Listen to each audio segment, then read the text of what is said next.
بسم اللہ الرحمن الرحیم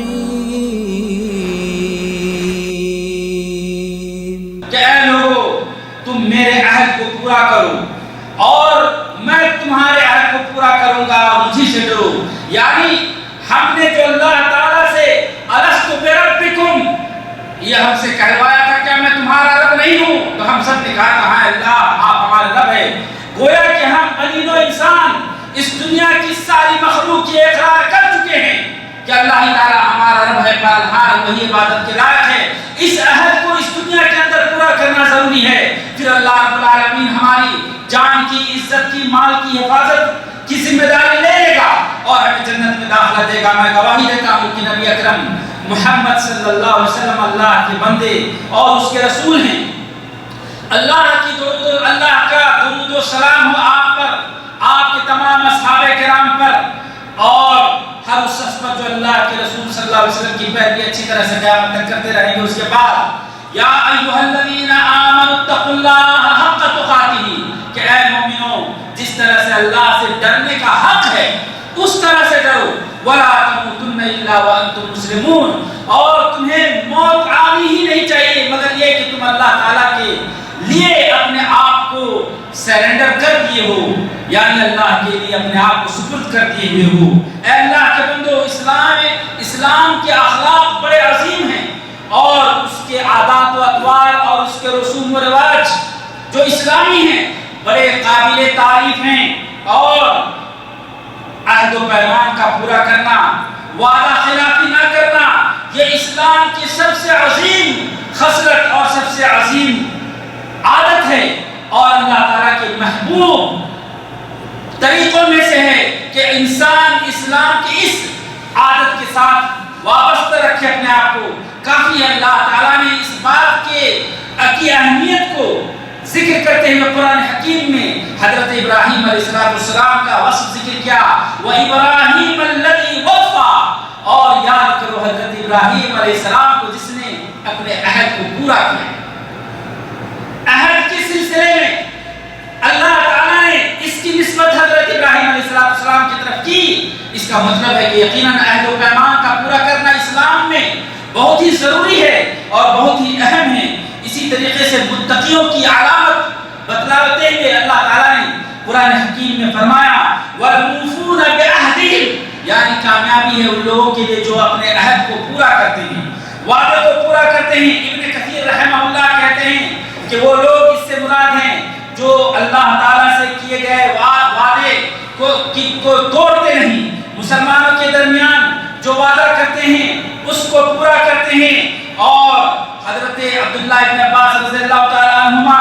کہتے ہیں کہ آپ صلی اللہ علیہ وسلم نے فرمایا ما نقض قوم العہد الا سلط علیہم عدوہم، کہ جس کسی قوم نے عہد و پیمان کو توڑا، عہد شکنی کی، تو اللہ تعالیٰ اس کے اوپر دشمن کو مسلط کر دیتا ہے۔ اور آپ صلی اللہ علیہ وسلم نے مزید خطبہ دیتے ہوئے ارشاد فرمایا تھا لا ایمان لمن لا امانت لہ ولا دین لمن لا عہد لہ، کہ اس شخص کے پاس ایمان ہی نہیں جس کے پاس امانت داری نہیں، اور وہ دیندار ہو ہی نہیں سکتا جس نے عہد شکنی کی۔ اے اللہ کے بندو، ہم سے یہ گزارش ہے، یہ مطالبہ ہے کہ اپنی پاک شریعت اسلامیہ کی حفاظت کریں اور اس کو مضبوطی سے پکڑیں اور کسی کھلواڑ کرنے والے کے ہاتھ سے اس کو بچائیں۔ یہ وہ لوگ جو دین اسلام اور شریعت اسلامیہ کے نصوص کو بدلنے کے ڈر پہ رہتے ہیں، تحریف کرنے میں لگے رہتے ہیں اور اسلام کی مسلم احکامات کو بگاڑنے میں اور ان کو توڑنے میں اور ان کے ساتھ کھیل کرنے میں لگے رہتے ہیں۔ یقیناً جس کے پاس عہد نہیں، جس کے پاس ہدایت نہیں، وہ تاریکی کے اندر ٹامٹوئیاں مار رہا ہوتا ہے، مگر وہی لوگ جس کے اوپر اللہ تعالیٰ کا رحم و کرم ہو۔ ہم اللہ تعالیٰ کا حمد بیان کرتے ہیں کہ ہم علم و علماء کے ملک میں جی رہے ہیں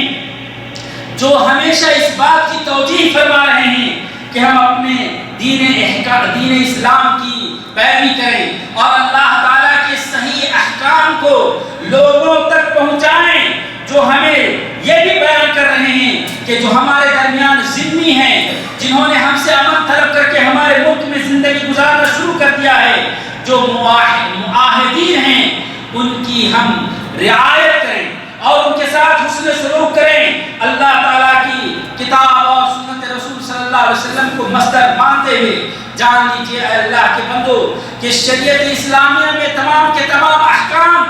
عدل و انصاف پر مبنی ہیں اور سب کے سب لوگوں کی بھلائی اور ہدایت کے لیے رحمت بن کر کے آیا ہے، اور ہمارا دین سے آیا ہی اسی لیے ہے کہ ہمارے دین کی، ہمارے نفس کی، ہمارے عقل کی، ہمارے عزت و آبرو کی جو ضرورت خمسہ کہلاتے ہیں اس کی حفاظت کریں۔ اس لیے ہمارے لیے ضروری ہے کہ ہم اس کی حفاظت کریں، یہ جان لے کہ جو بھی اس کی دفاع میں مر جاتا ہے تو اللہ تبارک و تعالیٰ اس کو جنت میں داخل دے گا۔ اسی لیے ہمارے علماء کرام نے بھی ان ضرورات خمسہ کی حفاظت کی بہت ہی زیادہ تاکید فرمائی ہے، اور تمام ان جانوں کی حفاظت کی تاکید فرمائی ہے جو جانیں معصوم ہیں، جو بے گناہ ہیں۔ اے اللہ کے بندو، وہ معصوم جانیں ہمارے دین اسلام کے اندر جو مسلمان کی حیثیت سے رکھتا ہے یا مسلمان کے اعتبار سے جانے جاتے ہیں، ان کے اوپر کسی بھی حال میں اعتداء اور ظلم اور زیادتی کرنا حرام ہے، ان کو قتل کرنا حرام ہے۔ اللہ تعالیٰ نے فرمایا وَمَن يَقْتُلْ مُؤْمِنًا مُتَعَمِّدًا فَجَزَاؤُهُ جَهَنَّمُ خَالِدًا فِيهَا، کہ جس کسی نے بھی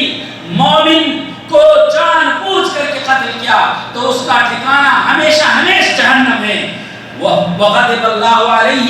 وَلَعَنَهُ، اور اللہ تعالیٰ کی غضب ہے اس پر اور اللہ تعالیٰ کی لعنت ہے اس پر۔ وَأَعَدَّ لَهُ عَذَابًا عَظِيمًا، ایسے لوگوں کے لیے اللہ تعالیٰ نے دردناک اور بہت ہی شدید عذاب تیار کر رکھا ہے۔ اس لیے اللہ کے رسول صلی اللہ علیہ وسلم کی قول کی پیروی کرتے ہوئے بھی کہ لا يحل دم امرئ مسلم، کہ کسی مسلمان کا خون حلال نہیں ہے، یشہد ان لا الہ الا اللہ وانی رسول اللہ، کہ جو گواہی دیتا ہے کہ اللہ کے سوا کوئی معبود نہیں اور بے شک میں اللہ کا رسول ہوں، اور الا یہ کہ تین چیزیں اگر اس کے اوپر وارد ہیں یا تین چیزوں کا اگر وہ مرتکب ہے تو ہاں ایسے حالت میں اس کو قتل کرنا جائز ہے۔ نمبر ایک کہ کسی نفس کو وہ قتل کرے تو جان کے بدلے جان، اور ایک شادی شدہ زانی یعنی ایک شخص شادی شدہ ہے، اس نے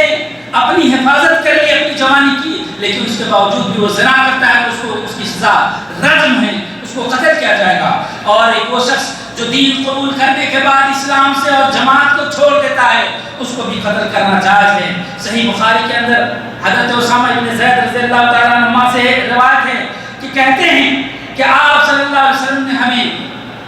خرقہ نام کی قبیلہ جو قبیلہ جوہینہ سے تعلق رکھتا ہے اس کے اندر اللہ کے رسول نے ہمیں یلغار کرنے کے لیے بھیجا تھا۔ وہاں کافروں کی بستی تھی اور وہ مسلمانوں پر حملہ کرنا چاہتے تھے، تو اللہ کے رسول صلی اللہ علیہ وسلم نے اسامہ بن زید کو جب بھیجا تو اسی میں جنگ کے میدان میں ایک شخص پر قابو پائے، ان کے ساتھ ایک انصاری صحابی تھے، جب ان کو قتل کے دربر ہوئے تو اس نے کہا لا الہ الا اللہ۔ انصاری صحابی چھوڑ دیے لیکن اسامہ بن زید نے ان کو قتل کر دیا۔ جب یہ بات نبی محمد صلی اللہ علیہ وسلم کے پاس پہنچتی ہے تو وہ سخت ناراض ہوتے ہیں اور کہتے ہیں یا اسامہ اقتلتہ بعد ما قال لا الہ الا اللہ، کیا تم نے اس کو قتل کر دیا اس کے بعد کہ جب اس نے لا الہ الا اللہ کہہ دیا؟ تو کہا اللہ کے رسول وہ اپنی جان کی حفاظت کے لیے قتل کے ڈر سے لا الہ الا اللہ کہا تھا۔ تو آپ صلی اللہ علیہ وسلم بار بار اس جملے کو دہرا رہے تھے کہ کیا تم نے اس کو قتل کر دیا اس کے بعد اس نے لا الہ الا اللہ کی گواہی دی؟ حضرت اسامہ بن زید رضی اللہ تعالیٰ عنہ کہتے ہیں کہ اس دن میں نے تمنا کیا کہ کاش میں اس دن سے پہلے اسلام ہی نہیں قبول کیا ہوتا۔ آپ ذرا اندازہ لگائیں، حضرت اسامہ رضی اللہ تعالیٰ عنہ کی عذر کو قبول نہیں کر رہے نبی کریم صلی اللہ علیہ وسلم۔ معزز سامعین کرام، تمام معصوم جانوں کی حفاظت کرنا اور ذمہ کی اور جنہوں نے امن طلب کر رکھا ہے ان کی حفاظت کرنا مسلمانوں پر واجب ہے۔ حضرت عبداللہ بن عمر رضی اللہ تعالیٰ عنہ کہتے ہیں کہ نبی کریم صلی اللہ علیہ وسلم نے فرمایا من قتل معاہدا لم یرح رائحۃ الجنہ، جس نے کسی عہد دیے گئے ہوئے شخص کی کو قتل کر دیا تو وہ جنت کی خوشبو تک نہیں پائے گا، جبکہ جنت کی خوشبو 40 سال کی مسافت کے دوری سے بھی پائی جاتی ہے۔ اور جس کسی مسلمان ولی نے قائد نے کسی کافر کو اپنے ملک میں امان دے دیا، لکھ دیا امانت، تو اس کو بھی قتل کرنا یا اس پر بھی زیادتی کرنا یہ حرام ہے۔ معزز سامعین کرام، ہم مسلمانوں پر یہ واجب ہے کہ ہم اپنے شرعی احکام اور علم شرعی کی طرف توجہ دیں، اس کو سیکھیں، جس کی وجہ سے ہمیں کتاب و سنت کی طرف رسائی ہو سکتی ہے، اور وہ بھی سلف صالحین کے فہم کے مطابق ہمیں ضرورت ہے کہ اپنی کتاب و سنت کو سمجھیں اور امر بالمعروف اور نہی عن المنکر کی طرف توجہ دیں، حق کی وصیت کریں، اور مسلمانوں کو ضروری ہے کہ اللہ تبارک و تعالیٰ سے ڈریں، توبہ نصوح کریں تمام گناہوں سے، کیونکہ توبہ کی وجہ سے ہی تمام بلائیں ٹلتی ہے اور گناہوں کی ہی وجہ سے مصیبتیں آتی ہیں۔ اے اللہ کے بندو، اللہ سے ڈرو، اپنے اسلام کے مضبوط دستے کو تھام لو اور جان لو کہ جو حق کی راہ کو اختیار کرے گا وہ حق پا کر رہے گا، اور جو اللہ کی پناہ میں آئے گا وہ یقیناً اللہ کے سائے میں زندگی گزارنے لگے گا۔ فرمایا اللہ نے وَمَن يَعْتَصِم بِاللَّهِ فَقَدْ هُدِيَ إِلَىٰ صِرَاطٍ مُسْتَقِيمٍ، جو بھی اللہ رب العالمین کے پناہ میں آ گیا، اللہ سے چمٹ گیا، وہ سیدھے راہ کی ہدایت دے دیا گیا۔ اے اللہ کے بندو، اسلام یہ دین ہے، وہ دین ہے جو تمام ادیان پر ممتاز اور فائق ہے، جس کے اندر عدل ہے، انصاف ہے، رحمت ہے، اور جس نے مسلمانوں کے اندر جینے والے تمام کے جانوں کی حفاظت کی ذمہ داری لے رکھی ہے۔ وہی تو کہ وہ اسلام کے ملک کے اندر زندگی گزارتے ہوئے کبھی ان کو ٹارچر نہیں کیا جا سکتا۔ یہ حکم ہی نہیں ہے کسی مسلمان کو کہ کوئی کافر ہو لیکن آپ کی ملک میں جی رہے ہوں اور آپ نے ان کو عہد دے دیا تو آپ کبھی بھی ان کو ٹارچر نہیں کر سکتے ہیں۔ اور حضرت عمر بن خطاب رضی اللہ تعالی عنہ کی اس تعلیم کے مطابق جب وہ ملک شام گئے اور ذمیوں کو پایا تو کچھ مخصوص شروط لکھوائے اور کہا کہ ہم مسلمان کے ملک میں جی رہے ہو تو تمہارے اوپر لازم ہے ان تمام چیزوں کو فالو کرنا۔ نمبر 1 کہ تم مسلمانوں کو ٹیکس دو گے اور اس کی خلاف ورزی پر اسلام کے قانون کے مطابق تمہارے درمیان فیصلہ ہوگا، اور تمہارے اوپر حرام ہے کہ کسی جاسوس کو پناہ دو، کسی خیانت کرنے والے کو اپنے گھر میں پناہ دو اور مسلمانوں کو دھوکہ نہ دو۔ اسی طریقے سے تمہارے اوپر ضروری ہے کہ تم اس ملک کے مسلمان میں رہتے ہوئے شراب نہ پیو، سور کو پالنا تمہارے اوپر حرام ہے، اور جو عبادت گاہیں ہیں لیکن کوئی نئی عبادت گاہیں تم مسلمان کے ملک میں نہیں بنا سکتے ہو اور اپنے شعار کو بلند نہیں کر سکتے ہو۔ ضروری ہے کہ تم مسلمانوں کی توقیر اور احترام کرو، مسلمانوں کا لباس نہیں پہن سکتے ہو، اور اپنا ناقوس یا کوئی گھنٹی بھی بجاؤ تو تم اپنے کنیسے کے اندر خفیف آواز میں بجانا۔ مسلمانوں یہ بھی کہا کہ اپنے صلیب کو بلند نہ کرنا اور کسی کو اپنے دین کی طرف نہ بلانا۔ ان شروط کی پابندی آج بھی حضرت عمر بن خطاب رضی اللہ تعالیٰ عنہ کی ان شروط اور قول کے مطابق ضروری ہے کہ اسلامی ممالک میں نافذ کیے جائیں، اور مسلمانوں پر بھی واجب ہے کہ ان معاہدہ دیے گئے ہوئے اور عہد و پیمان کیے گئے غیر مسلموں کی حفاظت کریں اور ذرہ برابر بھی ان کے حق میں کمی نہ کریں۔ اگر کوئی خلاف ورزی کرتے ہیں تو مسلمان کے جو ولی امر ہیں، قائد ہیں، ان کے حوالے ان کو کیا جائے۔ اے اللہ کے بندو، اسلام ہی کی وجہ سے اللہ تعالیٰ نے ہمیں عزت بخشی اور ہمارے اوپر حرام کیا کہ ہم کسی بھی ذلت و رسوائی کے راستے کو اختیار کریں، کفر کی کافروں کی تشبیہ اختیار کریں۔ ہمارے اوپر اسی طرح سے حرام کیا کہ ہم کافروں سے دوستی کریں یا ان سے دشمنی کریں۔ دونوں باتیں ہمارے اوپر حرام ہیں، دوستی اور دشمنی۔ اللہ تعالیٰ کے اس قول کی روشنی میں کب ہم دوستی کریں اور کب دشمنی کریں سنیے۔ فرمایا اللہ تعالیٰ نے لا ينهاكم الله عن الذين لم يقاتلوكم في الدين، تمہیں اللہ تعالیٰ نہیں روکتا ان لوگوں سے جو تمہیں تمہارے دین کے سلسلے میں قتال نہیں کرتے، وَلَمْ يُخْرِجُوكُمْ مِنْ دِيَارِكُمْ، اور جن لوگوں نے تمہیں تمہارے گھر سے نہیں نکالا، أَن تَبَرُّوهُمْ وَتُقْسِطُوا إِلَيْهِمْ، کہ تم ان کے ساتھ صلہ رحمی کرو، نیک برتاؤ کرو، دوستی کرو، انصاف کا برتاؤ کرو۔ جو کافر تمہیں دکھ نہیں دیتے، تمہارے دین کے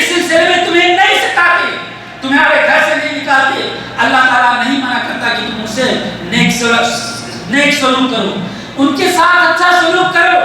انہیں اپنے دین کی طرف دعوت دو۔ ان اللہ یحب المقسطین، بے شک اللہ تبارک و تعالی انصاف کرنے والے کو پسند فرماتا ہے۔ ہاں انما ینہاکم اللہ عن الذین قاتلوکم فی الدین، اللہ تعالی ضرور روکتا ہے ان لوگوں سے دوستی کرنے سے جو تمہیں تمہارے دین حق کے سلسلے میں جنگ کرتے ہیں، جہاد کرتے ہیں، یہ جانتے ہیں کہ دین اسلام سچ ہے اور پھر بھی تمہیں تمہارے دین سے پھیرنے کے لیے تلوار اٹھاتے ہیں اور تمہیں قتل کرتے ہیں، تمہارے عقیدے کی کو پاش کرتے ہیں، ایسی صورت میں تمہیں ان کے ساتھ دشمنی کرنا جائز ہے۔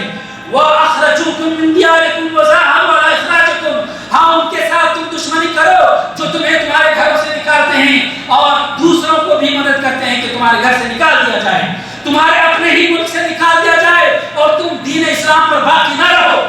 ایسے لوگوں سے تمہیں دشمنی کرنے کا حق ہے۔ ان تولوہم، کہ تم ان کے ساتھ دشمنی کرو، یعنی اللہ تعالیٰ منع کرتا ہے کہ تم ایسے لوگوں کے ساتھ دوستی کرو۔ ومن یتولہم فاولئک هم الظالمون، اور جو بھی ان کے ساتھ دشمنی کرے گا وہ ظالم ہے۔ دو باتیں بتائی گئی اس آیت کریمہ کے اندر کہ اگر کافر آپ کو نہیں ستاتا، آپ کے دین کے اوپر کوئی آنچ نہیں لاتا تو آپ ان کے ساتھ دوستی کرو اور اس کے ساتھ اچھا سلوک کرو، لیکن اگر آپ کے ساتھ دوستی کرتا ہے لیکن آپ کے دین کو مسخ کرنا چاہتا ہے تو آپ ان کے ساتھ دوستی نہ کرو۔ معزز سامعین اکرام، اسی طریقے سے ہمارے اوپر واجب ہے کہ جو شخص کافر ہے ان کے بارے میں اعتقاد رکھیں کہ وہ کافر ہے، یعنی جو یہ بات کی گواہی نہیں دیتا کہ اللہ ایک اور نبی محمد صلی اللہ علیہ وسلم آخری پیغمبر ہیں اور دین اسلام حق ہے، تو ان کا دین قابل قبول نہیں ہوگا اور ان کے بارے میں کافر ہونے کا اعتقاد کرنا ہوگا، اور وہ یہ کہ ہمیشہ ہمیشہ جہنمی ہیں۔ اسی طرح سے واجب ہے کہ ہم اللہ تبارک و تعالیٰ سے برات کریں ان کافروں سے اور ان کافروں کے بارے میں بغض رکھیں، کیونکہ ولا اور برا یہ اسلام کا یہ رکن ہے۔ حضرت براء بن عازب رضی اللہ تعالیٰ عنہ کہا ان اوثق الایمان، کہ ایمان یہ سب سے مضبوط دستہ ہے اسلام کا، اللہ کے لیے دوستی اور اللہ کے لیے بغض رکھنا ہوگا۔ اللہ تعالیٰ ہمیں اس کی توفیق دے، آمین۔ صلی اللہ علیہ وسلم۔